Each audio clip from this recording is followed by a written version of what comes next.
काय रे, काय झालं? नाही काय नाही. श्री, मी तुला एक सांगू, तू सांगतोयस ते सगळं मी ऐकतोय.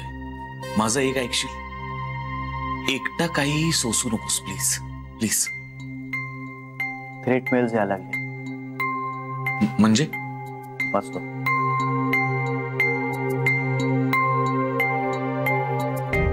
गोखले गृहोद्योगाचा धिक्कार असो. श्रीयुत श्रीरंग गोखले, विघ्नेश्वराचं मंदिर तुमच्या आजीने बांधलं म्हणून विघ्नेश्वर ही काही तुमची प्रॉपर्टी होत नाही. ते आमचं आद्य दैवत आहे.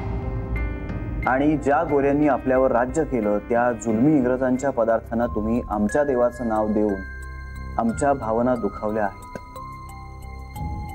यासाठी तुम्हाला क्षमा नाही. शिवाय केक मध्ये तुम्ही अंडही घालता. आमच्या धर्मात वर्ज्य असलेल्या गोष्टी बनवून तुम्ही भ्रष्ट झाला आहात. पण आमच्या देवाला भ्रष्ट करण्याचा तुम्हाला काय अधिकार आहे? तुमचा धिक्कार असो आणि आम्ही निषेध करतो तुमचा. तुमच्या प्रॉडक्टवरती बहिष्कार टाकतो. गोखले गृहोद्योगाचा धिक्कार असो. तुमच्यासारख्या नास्तिक आणि धर्मद्रोही देशद्रोही माणसाला आमच्या देशात राहण्याचा काहीही अधिकार नाही. तुमचा त्रिवार धिक्कार करतो.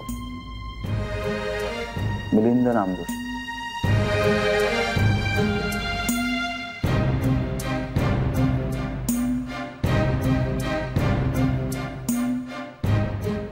श्री,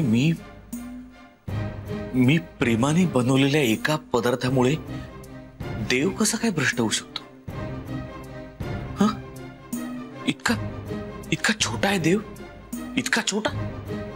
अरे ठरवलं तरी एक माणूस देवाला कसं भ्रष्ट करू शकतो? हा, काय धर्माच्या विरुद्ध काय वागतोय आपण? अरे आपले पदार्थ खाऊन लोकांना आनंद होतो. काका प्लीज, भावनांना बळी पडू नकोस. हे बघ, आपण हे सगळं वाचायचं, त्यावर विचार करायचा, पण चिडायचं नाही. हे आता आपल्याला जमवायला हवं.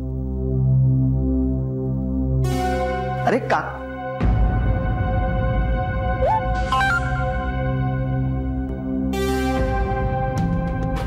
You devil Shrirang Gokhale, your bad time starts now. You will die soon.